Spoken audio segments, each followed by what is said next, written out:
Hi, I'm Paul Samus, and this is how I am powered by mushroom mycelium. Between my work in mycology, giving talks,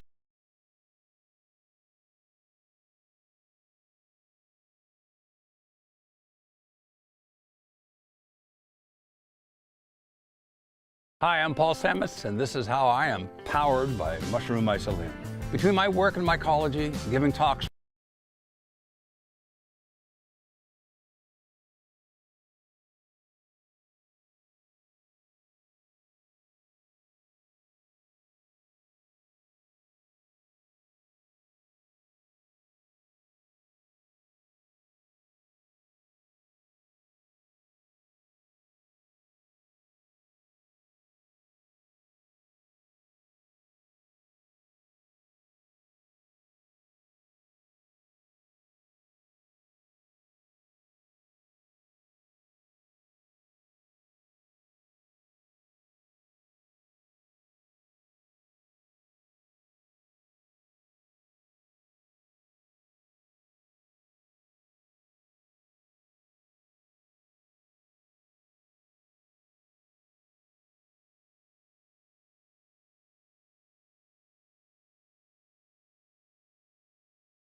Just for the entrance. Oh, you're all good. I've never even seen this room yet. It sounds kind of crazy. It's packed. No. Not since 4 years ago like this. Feel like a tuna fish. Yeah. Imagine being back there. Sardine. Good afternoon, everybody. How are we? Good to see all of you. It's an honor to be here with all of you. A lot of familiar faces in the room, a lot of new faces. And President Trump is back, and the golden age of America has most definitely begun. The Senate has already confirmed 5 of President Trump's exceptional cabinet nominees: Secretary of State Marco Rubio, Defense Secretary Pete Hegseth, CIA Director John Ratcliffe, Homeland Security Secretary Kristi Noem, and Treasury Secretary Scott Bessent.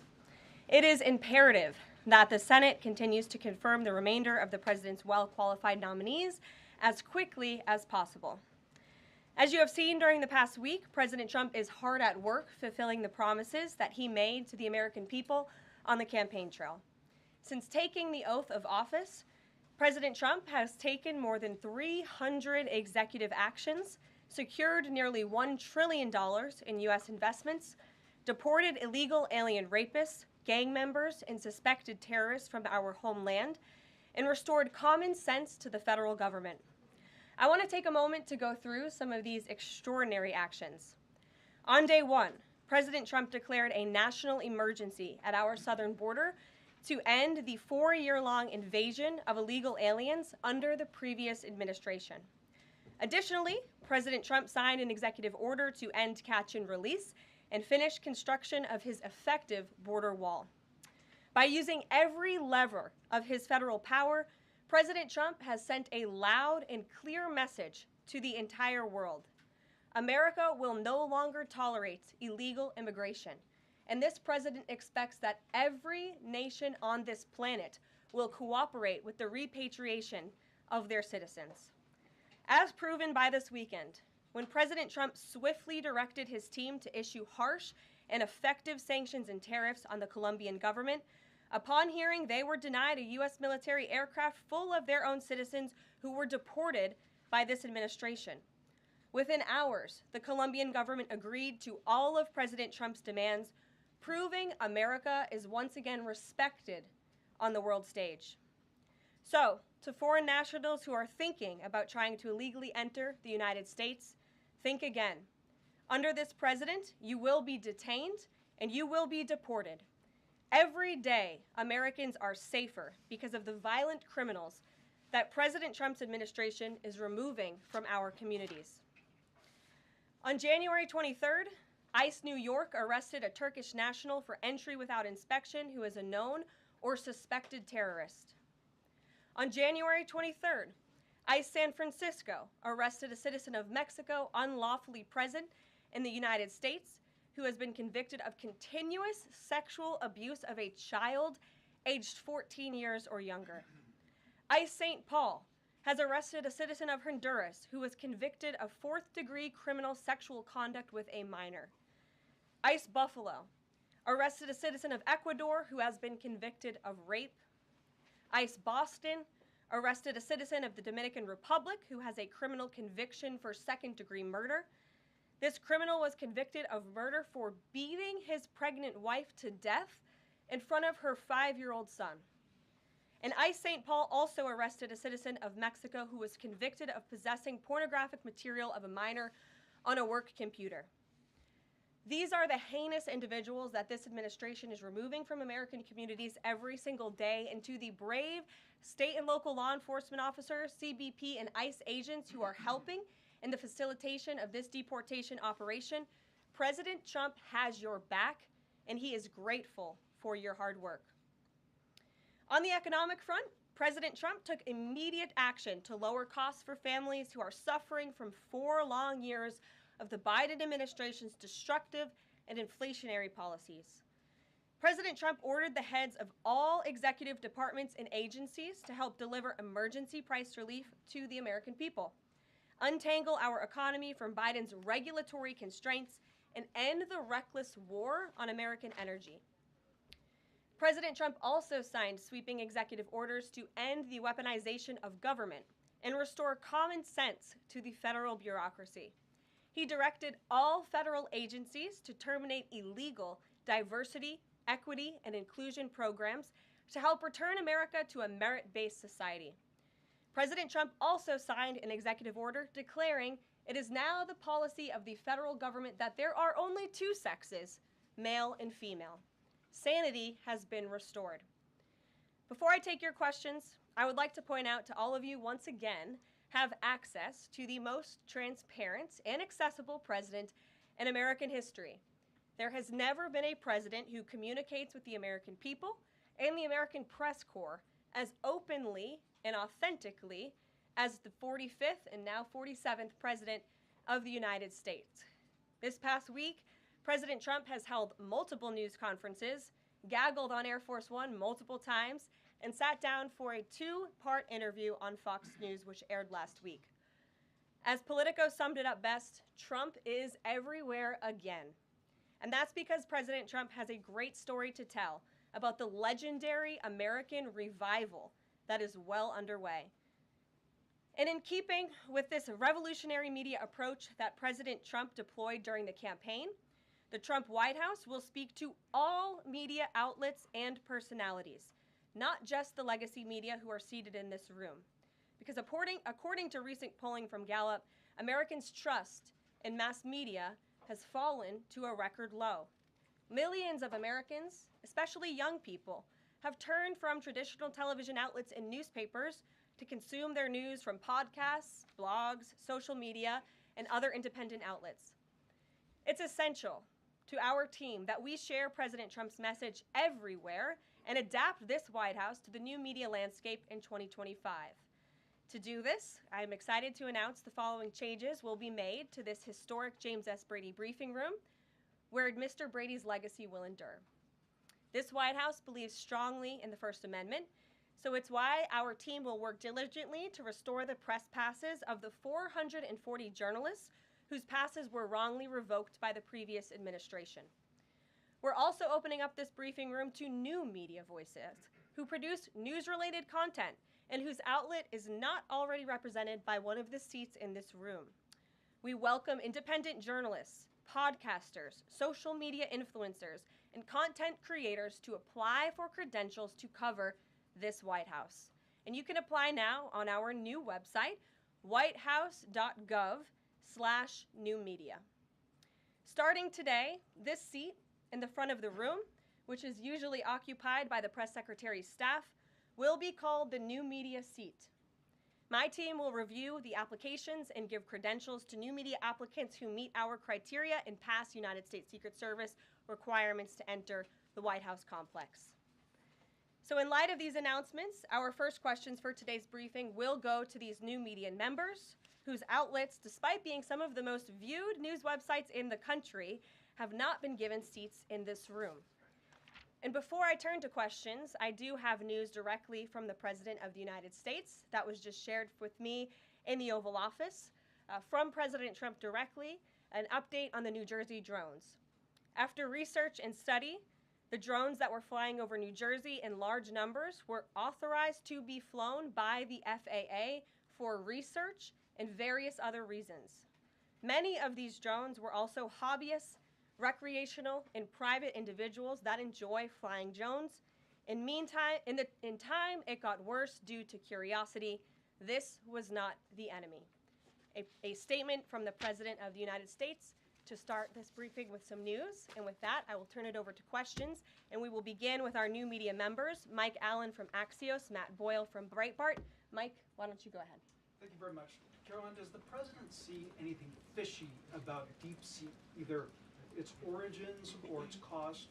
And could China's ability to make these models quicker, cheaper, affect our thinking about expanding generation data centers, chip manufacturing? Sure. The president was asked about DeepSeek last night on Air Force One when he gaggled for, I think, the third or fourth time throughout the weekend with members of the traveling press corps. The president said that he believes that this is a wake-up call to the American AI industry. The last administration sat on their hands and allowed China to rapidly develop this AI program.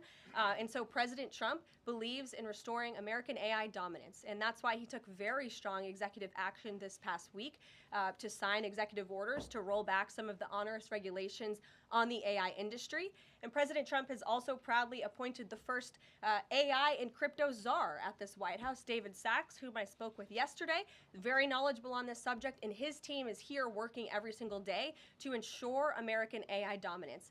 As for the national security implications, I spoke with NSC this morning. They are looking into what those may be, and when I have an update, I will share it with you, Mike. And Caroline, you say restore U.S. dominance. Is there a fear that the U.S. either is falling or has fallen behind? And how would the president make sure the U.S. stays ahead? No, the president is confident that we will restore American dominance in AI. Yeah, Matt. so Caroline, first off, thank you to you and President Trump for actually giving voices to new media outlets that represent millions and millions of Americans. The thing I would add, I've got a two-part question for you. The first is just can you expand upon what steps the White House is going to take to bring more voices, not less, which is what our founder Andrew Breitbart believed in, into this room where they rightfully belong? Yeah. Absolutely. And as I said in my opening statement, Matt, it is a priority of this White House to honor the First Amendment.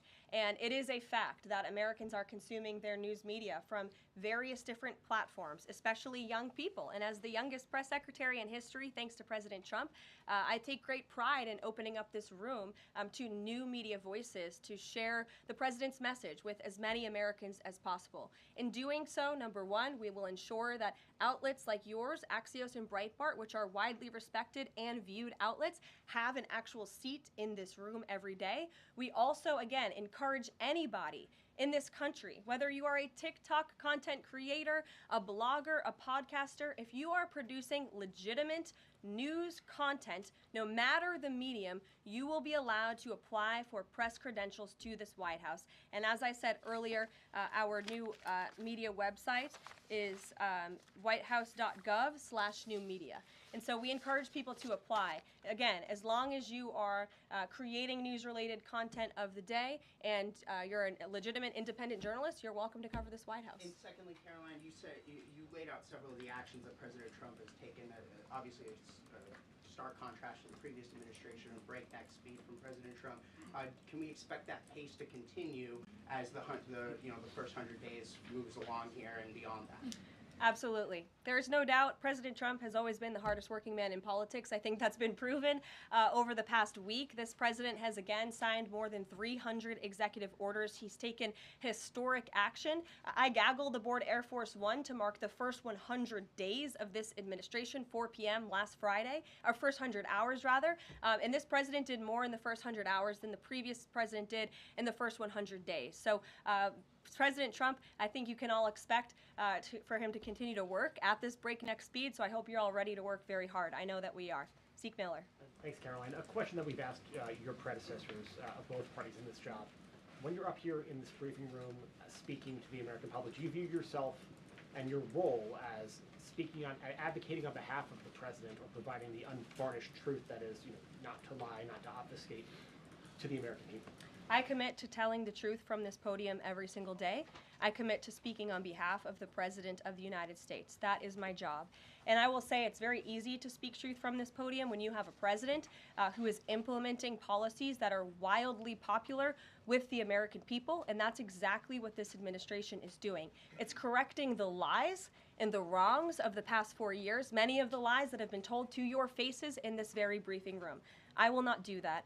But since you brought up truth, Zeke, I would like to point out, while I vowed to provide the truth from this podium, we ask that all of you in this room hold yourselves to that same standard. We know for a fact there have been lies that have been pushed by many legacy media outlets in this country about this president, about his family, and we will not accept that. We will call you out when we feel that your reporting is wrong or there is misinformation about this White House. So yes, I will hold myself to the truth, and I expect everyone in this room to do the same. And Caroline, just on a substantive question, yesterday the White House Office of Management and Budget directed across the board freeze, with some exceptions for individual assistance, we understand, to federal grants. It's caused a lot of confusion around the country among Head Start providers, among providers services to homeless veterans, Medicaid providers, states saying they're having trouble accessing the portal. Could you help us clear up some of the confusion, give some certainty to folks, and also is that uncertainty, how does that uncertainty service the president's voters? Well, I think there's only uncertainty in this room amongst the media. There's no uncertainty in this building. So let me provide the certainty and the clarity that all of you need. This is not a blanket pause on federal assistance and grant programs from the Trump administration. Individual assistance, that includes, I'm not naming everything that's included, but just to give you a few examples, Social Security benefits, Medicare benefits, food stamps, welfare benefits, assistance that is going directly to individuals will not be impacted by this pause. And I want to make that very clear to any Americans who are watching at home who may be a little bit confused about some of the media reporting. This administration, if you are receiving individual assistance from the federal government, you will still continue to receive that. However, it is the responsibility of this president and this administration to be good stewards of taxpayer dollars. That is something that President Trump campaigned on. That's why he has launched DOGE, the Department of Government Efficiency, who is working alongside OMB. And that's why OMB sent out this memo last night, because the president signed an executive order directing OMB to do just this. And the reason for this is to ensure that every penny that is going out the door is not conflicting with the executive orders and actions that this president has taken. So what does this pause mean? It means no more funding for illegal DEI programs. It means no more funding for the Green New scam that has cost American taxpayers tens of billions of dollars. It means no more funding for transgenderism and wokeness across our federal bureaucracy and agencies. No more funding for Green New Deal social engineering policies. Again, people who are receiving individual assistance, you will continue to receive that. And President Trump is looking out for you by issuing this pause because he is being good steward of your taxpayer dollars. Thanks, Caroline. Sure. How long is this pause going to last, and how is the Trump administration recommending that organizations that rely on federal funding make payroll, pay their rent in the meantime? It is a temporary pause, and the Office of Management and Budget is reviewing the federal funding that has been going out the door. Again, not for individual assistance, but for all of these other programs that I mentioned. I also spoke with the incoming director of OMB this morning, and he told me to tell all of you that the line to his office is open for other federal government agencies across the board, and if they feel that programs are necessary and in line with the president's agenda, then the Office of Management and Budget will review those policies. I think this is a very responsible measure. Again, the past 4 years, we've seen the Biden administration spend money like drunken sailors. It's a big reason we've had an inflation crisis in this country, and it's incumbent upon this administration to make sure, again, that every penny is being accounted for honestly. Why impose this pause with so little notice? Why not give organizations more time to plan for the fact that they are about to lose, in some cases, really crucial federal funding, at least for a period of time? There was notice. It was the executive order that the president signed. There's also a freeze on hiring, as you know, a regulatory freeze, and there's also a freeze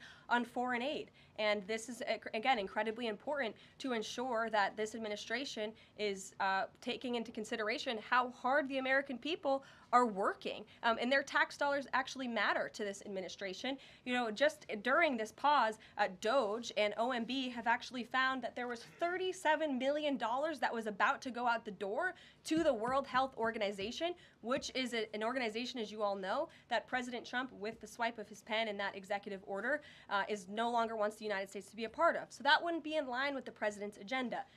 DOGE and OMB also found that there was about to be 50 million taxpayer dollars that went out the door to fund condoms in Gaza. That is a preposterous waste of taxpayer money. So that's what this pause is focused on, being good stewards of tax dollars. And so this doesn't Jennifer. affect Meals on Wheels or Head Start or disaster aid? Again, it does not affect individual assistance that's going to Americans. To follow up on Nancy, do you think there will be a list of who is affected and how much money is affected? How will these contractors and organizations know if they are actually having their funding frozen? And then secondly, if you're willing, can you just clarify, is the end goal of this to essentially challenge Congress or to prove that the president can withhold federal funding? In other words, is this an attempt to pick a fight to prove that he can do this? No, absolutely not. As it says right here in the memo, which I have, and I'd encourage all of you to read it, it says the American people elected President Trump to be the President of the United States and gave him a mandate to increase the impact of every federal dollar. This memo requires federal agencies to identify and review all federal financial assistance programs and supporting activities consistent with the president's policies and requirements. The American people gave President Trump an overwhelming mandate on November 5th, and he's just trying to ensure that the tax money going out the door in this very bankrupt city actually aligns with the will and the priorities of the American people. Ryan Glenn. Yes. Welcome. You Thank look you. great. You're doing a great job. Thank you talked you. about transparency, and some of us in this room know how just transparent President Trump has been the last 5 or 6 years. I think you'll do the same. My question is, do you think this latest incident with the president of Colombia is indicative of the global, powerful respect they have for President Trump moving forward, not only to engage in economic diplomacy with these countries, but also world peace? Mm-hmm. Absolutely. I'll echo the answer that the president gave on Air Force One last night when he was asked a very similar question by one of your colleagues in the media. This signifies peace through strength is back. And this president will not tolerate illegal immigration into America's interior. And he expects every nation on this planet, again, to cooperate with the repatriation of their citizens who illegally entered into our country and broke America's laws. Won't be tolerated. And as you saw, the Colombian government quickly folded and agreed to all of President Trump's demands. Flights are underway once again. Deanna. Two questions on deportations, if I may. President Trump had said on the campaign trail that he would deport pro-Hamas students who are here on visas. And on his first day in office, he signed an executive order that said, quote, the U.S. must ensure that admitted aliens and aliens otherwise already present in the U.S. do not bear hostile attitudes towards its citizens, culture, government, institutions, or founding principles. So should we take this executive order as Trump saying he would be open to deporting those students who are here on visas but, hold pro-Hamas sympathies? The president is open to deporting individuals who have broken our nation's immigration laws. So if they are here illegally, then certainly he is open to deporting them. And that's what this administration is hard at work at doing. We receive data from DHS and from ICE every single day. From what we hear on the ground, ICE agents are feeling incredibly empowered right now because they actually have a leader in this building who is supporting them in doing their jobs that they were hired to do, which is to detain, arrest, and deport illegal criminals who have invaded our nation's borders over the past 4 years. That's what the president is committed to seeing. Peter. Caroline, very quickly, just following up on the question on immigration first. President Trump, during the course of the campaign in 2024, said the following about illegal immigration. He said, they're going back home where they belong, and we start with the criminals. There are many, many criminals. NBC News has learned that ICE arrested 1,179 undocumented immigrants on Sunday, but nearly half of them, 566 of the migrants, appear to have no prior criminal record besides entering the country illegally. Is the president still focused exclusively, which is a civil crime, it's not criminal? It's a federal crime.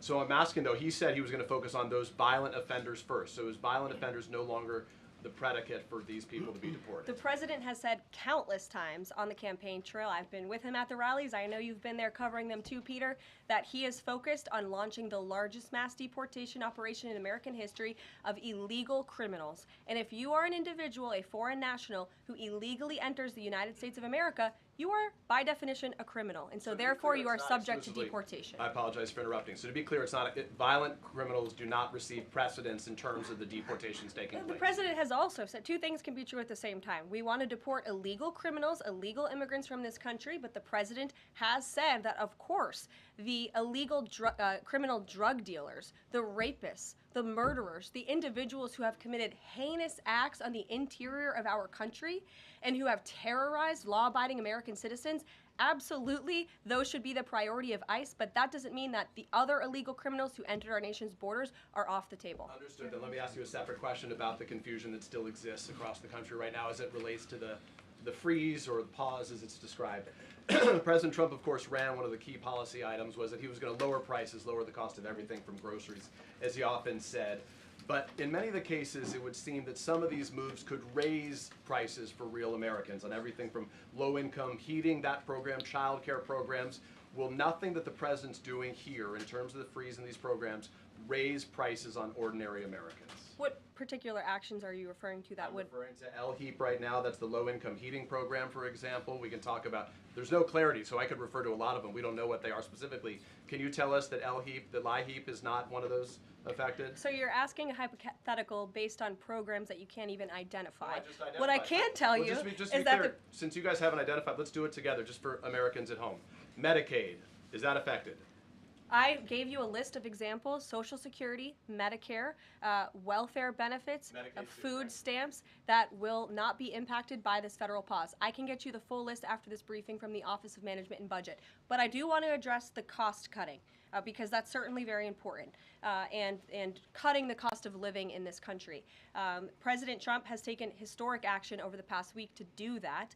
He actually signed a memorandum to deliver emergency price relief for American families, which took a number of actions. I can walk you through those. He also repealed many onerous Biden administration regulations. We know over the past 4 years, American households has been essentially taxed $55,000 in regulations from the previous administration. President Trump, with the swipe of his pen, rescinded those, which will ultimately put more money back in the pockets of the American people.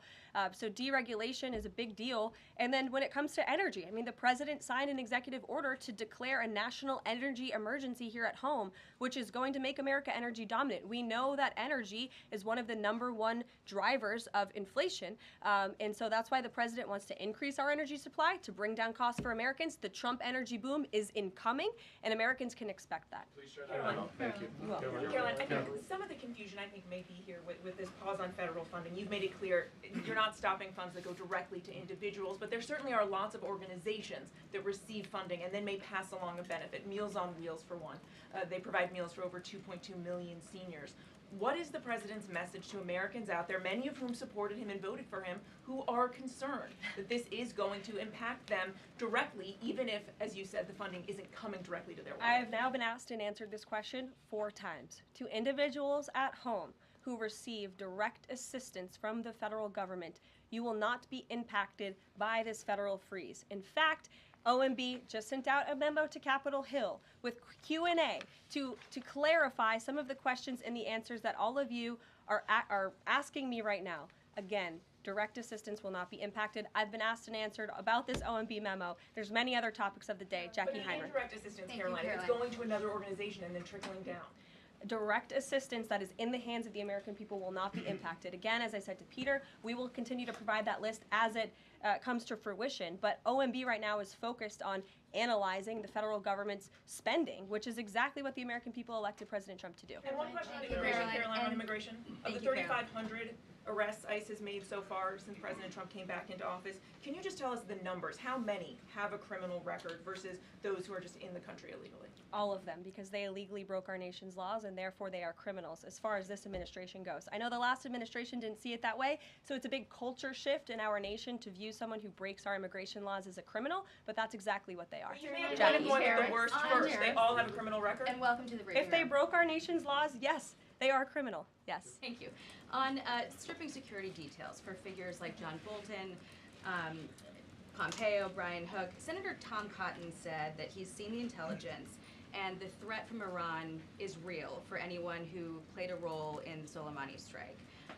He voiced concern it wouldn't just impact those individuals, but potentially their family, innocent bystanders, friends, anyone who's near them when they're out in public. Is the president open to reconsidering his decision? The president was asked and answered this yesterday, and he was firm in his decision despite some of the comments that you had referenced, and he's made it very clear that he does not believe American taxpayers should fund security details for individuals who have served in the government for the rest of their lives, and there's nothing stopping these individuals that you mentioned from obtaining private security. That's where the president stands on it. I have no updates on that. Is there any concern that this decision might jeopardize the administration's ability to hire the best advisors for these kinds of positions in the future. No, in fact, I've talked to the Presidential Personnel Office, who has told me directly that there is such an influx of resumes for this administration that it's incredibly overwhelming. There is no lack of talent for the Trump administration. Reagan And Reed. Ron, would he take any responsibility if anything happened to these people? Would he feel at all that his decision was a factor in that? The president was asked and answered this yesterday. I defer you to his comments. Caroline. Reagan, since you're in the back row, I hear you. The back row hasn't gotten much attention in the last 4 years, so I'm happy to answer your question. I can project. Does the president intend to permanently cut off funding to NGOs that are bringing illegal foreign nationals to the country, such as Catholic Charities? I am actually quite certain that the president signed an executive order that did just that, and I can point you to that. One more, Caroline. President Trump issued an executive order on increased vetting for refugees in visa applications. Right. Part of that order was considering an outright ban for countries that have deficient screening processes. Has the president considered yet which countries might fall into this category, or countries like Afghanistan or Syria under consideration for a full ban? Yeah, so the president signed an executive order to streamline the vetting for visa applicants and for illegal immigrants in this country who are coming, of course, from other nations. It also directed the Secretary of State to review the process and make sure that other countries around the world are being completely transparent with our nation and the individuals that they are sending here. And so the Secretary of State has been directed to report back to the president. I haven't seen that report yet. We've only been here for a few days. Caroline, sure.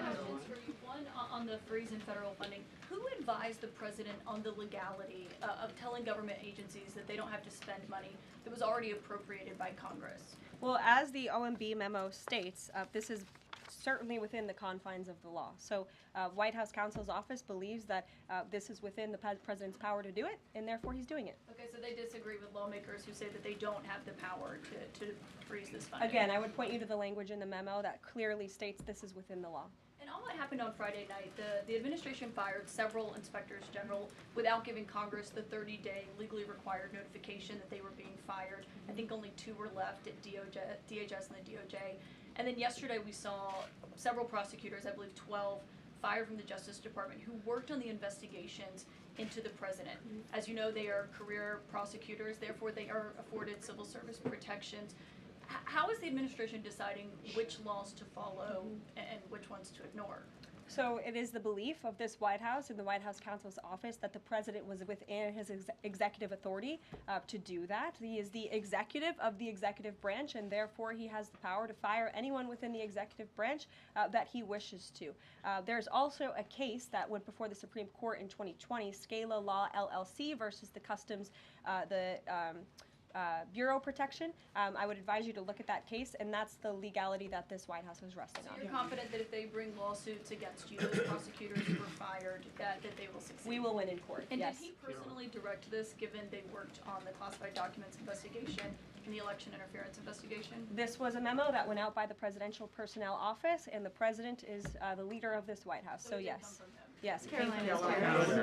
Sure. Thank you. Congrats on your first day behind the podium. Thank you. President Trump ended funding for UNRWA and also designated the Houthis a foreign terrorist organization. That's right. Both were decisions that the previous administration had reversed. So here's my question. Will there be an investigation into who gave the previous administration this terrible advice? Well, that's a very good point. I haven't heard discussions about such an investigation, but it wouldn't be a bad idea considering that the Houthis certainly are terrorists. They have launched attacks on U.S. naval ships across this world, and so I think it was a very wise move by this administration to redesignate them as a terrorist group, because they are, and I think it was a foolish decision by the previous administration to do so. As for an investigation, I'm not sure about that, but it's not a bad idea. Josh. Thank you for the question. I appreciate it. Can you give us an update on the president's plans for his tariff agenda? He spoke a lot about this yesterday, and there's a couple of dates coming up that he's spoken to. Number one, February 1st, he's alluded to both the potential for tariffs for Canada and Mexico, but also China to take effect on those days. What's he thinking about that? Yeah. Should those countries expect that? Again, he was asked and answered this question this past weekend when he took a lot of questions from the press, and he said that the February 1st date for Canada and Mexico still holds. What about the China 10% tariff that he also had mused about last Tuesday going into effect on the same day. Yeah, the president has said that he is very much still considering that for February 1st. Separately, yesterday he talked also about sectoral tariffs on, for instance, pharmaceuticals as well as semiconductor computer chips. He talked about steel, aluminum, and copper. What's the timeline on those? Is that a similar sort of coming days thing? Yeah, so when the president talked about that in his speech yesterday, that actually wasn't a new announcement. That was within a presidential memorandum that he signed in one of the first days here in the White House on his America First trade agenda. So there's more details on those tariffs in there. As far as a date, I don't have a specific date to read out to you, but the president is committed to implementing tariffs effectively, just like he did in his first term. And finally, he also was asked on the plane when he gaggled about the potential for a universal tariff. He was asked maybe about 2.5%. There was a report about that. He said he wanted much bigger than that. Should we understand that these tariffs would add up? You know, in other words, you might have country-specific tariffs like Canada, Mexico, China. You might have sectoral tariffs like on pharmaceuticals, as well as a potential universal tariff on top of that. Do these stack on one or the other, or would one sort of take precedence over another? All I can point you to is what the president has said on this front. The February 1st date for Canada and Mexico, also the China tariff that he has discussed. He rejected the 2.5% tariff. He said that was a little bit too low. He wants it to be higher. I'll leave it to him to make any decisions on that front. Phil Wegman. What the Mexicans Phil. and Canadians have done so far, do you have any comment on whether that has met the bar, what he wants to see on fentanyl? Thank you. I won't get ahead of the president again on advocating to foreign nations on what they should or shouldn't do to get away from these tariffs. The president has made it very clear, again, that he expects every nation around this world to cooperate with the repatriation of their citizens. And the president has also put out specific statements in terms of Canada and Mexico when it comes to what he expects in terms of border security. We have seen a historic level of cooperation from Mexico, but again, as far as I'm still tracking, and that was last night talking to the president directly, February 1st is still on the books. Phil. Thank you, Caroline. Quick programming note and then a question on taxes. Programming note. Well, in terms of programming, Sounds should we fun. expect to see you here every day? How frequently will these press briefings be? It is a good question, April. So look, the president, as you know, is incredibly accessible. First day here, he wanted all of you in the Oval Office. You got a 60-minute press conference with the leader of the free world while he was simultaneously signing executive orders. I may add that's pretty impressive. I don't think the previous office holder would be able to pull such a thing off.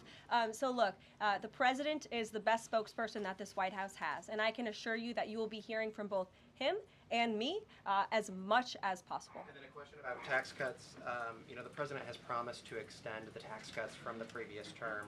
I'm curious, you know, does the president support corresponding spending cuts as some Republicans have called for in Congress? And will the new Treasury Secretary be leading those negotiations with the Hill as Mnuchin did during the first administration? The president is committed to both tax cuts and spending cuts, and he has a great team negotiating on his behalf, but there's no better negotiator than Donald Trump, and I'm sure he'll be involved in this reconciliation process as it moves forward.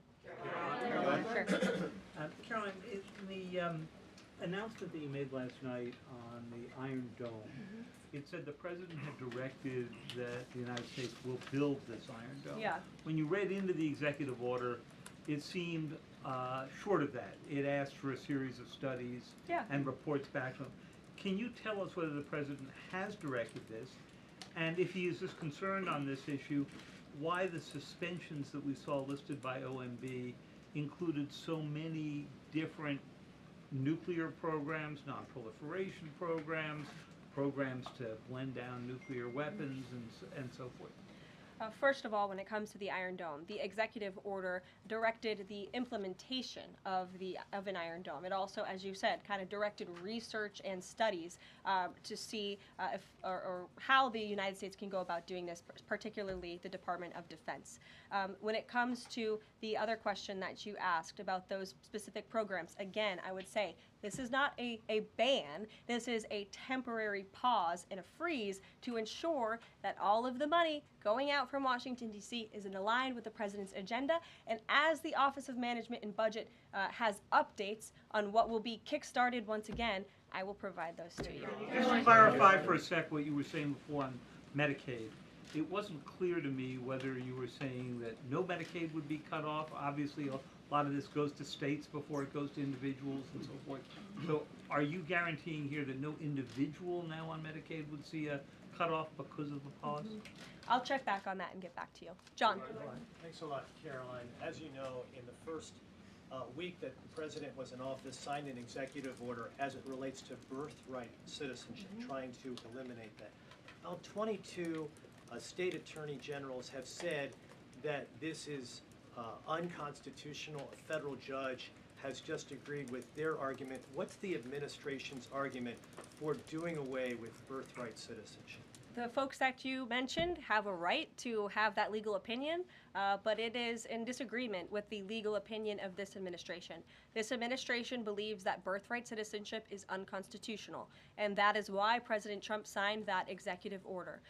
Illegal immigrants who come to this country and have a child are not subject to the laws of this jurisdiction. That's the opinion of this administration. We have already appealed the lawsuit that was filed against this administration, and we are prepared to fight this all the way to the Supreme Court if we have to, because President Trump believes that this is a necessary step to secure our nation's borders and protect our homeland.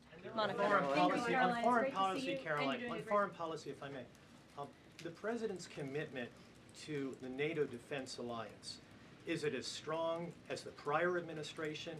Is it the same as when he served as president in his first term in office? As long as NATO pays their fair share, and President Trump has called on NATO allies to increase their defense spending to 5%.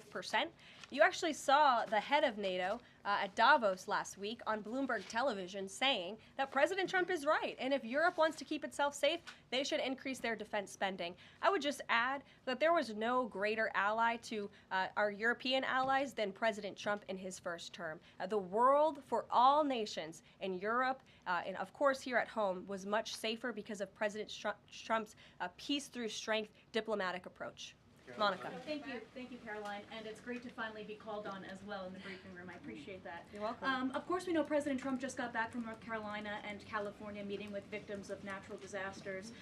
There's the 2-year anniversary of the East Palestine, Ohio toxic train derailment. Does the president have any plans to go visit the victims of that toxic spill or just visit in general? No plans that I can read out for you here. If that changes, I will certainly keep you posted. What I can tell you is that President Trump still talks about his visit to East Palestine, Ohio. That was one of the turning points, I would say, in the previous election campaign, where Americans were reminded that President Trump is a man of the people, and he, as a candidate, visited that town that was just derailed by the train derailment, no pun intended, and he offered support and hope. Just like I saw the president do this past week, it was a purposeful decision by this president on his first domestic trip to go to North Carolina and to California to visit with Americans who were impacted by Hurricane Helene and also by the deadly fires. A red state and a blue state, both of which feel forgotten by the previous administration and the federal government. That is now ended under President Trump. He will continue to put Americans first, whether they're in East Palestine, in Pacific Palisades, or in North Carolina. Sure. Thank you, Caroline. On California, could you please clarify what the military did with the water last night as referenced in the president's Truth Social post? The water has been turned back on in California, and this comes just days after President Trump visited Pacific Palisades, and as you all saw, applied tremendous pressure on state and local officials in Pacific Palisades, including Los Angeles Mayor Karen Bass, to turn on the water and to direct that water to places in the south and in the middle of the state that have been incredibly dry, which has led to the expansion, the rapid expansion of these fires. So could you clarify what the military's role was, where the water came from, and how it got there? Again, the Army Corps of Engineers has been on the ground in California to respond to the devastation from these wildfires, and I would point out that just days after President Trump visited the devastation from these fires, the water was turned on. That is because of the pressure campaign he put on state and local officials there who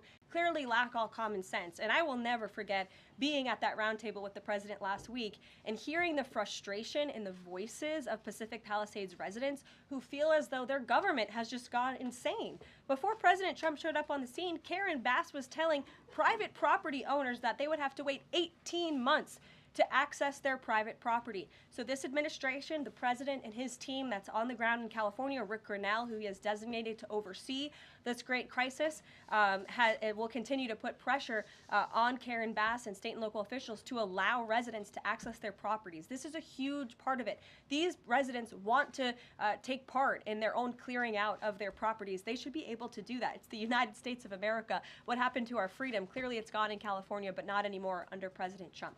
April. Caroline, welcome to the briefing room. Thank you. Several questions. One on the pause.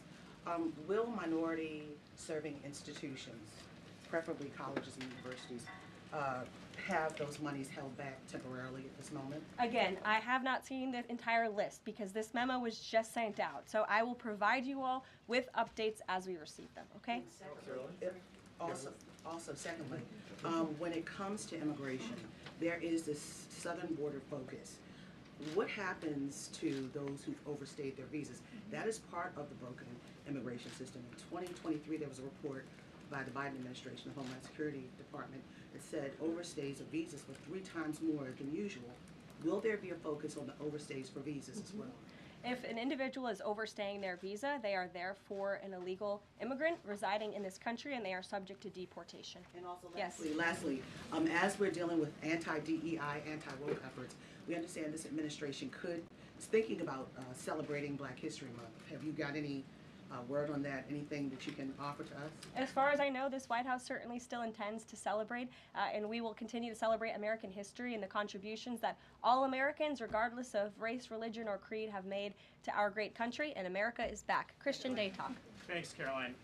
Just real quick, you mentioned the inflation executive order the president signed, but egg prices have skyrocketed since President Trump took office. So what specifically is he doing to lower those costs for Americans? Really glad you brought this up, because there is a lot of reporting out there that is putting the onus on this White House for the increased cost of eggs. I would like to point out to each and every one of you that in 2024, when Joe Biden was in the Oval Office, or upstairs in the residence sleeping, I'm not so sure, egg prices increased 65% in this country. We also have seen the cost of everything, not just eggs. Bacon, groceries, gasoline have increased because of the inflationary policies of the last administration. As far as the egg shortage, what's also contributing to that is that the Biden administration and the Department of Agriculture directed the mass killing of more than 100 million chickens, which has led to a lack of chicken supply in this country, therefore a lack of egg supply, which is leading to the shortage. So I will leave you with this point. This is an example of why it's so incredibly important that the Senate moves swiftly to confirm all of President Trump's nominees, including his nominee for the United States Department of Agriculture, Brooke Rollins, who is already speaking with Kevin Hassett, who's leading the economic team here at the White House, on how we can address the egg shortage in this country. As for costs, I laid out the plethora of ways that President Trump has addressed saving costs for the American people over the past week. He looks forward to continuing to doing that in the days ahead. Thank you guys so much. We'll see you soon. Are Medicaid portals down in all 50 states?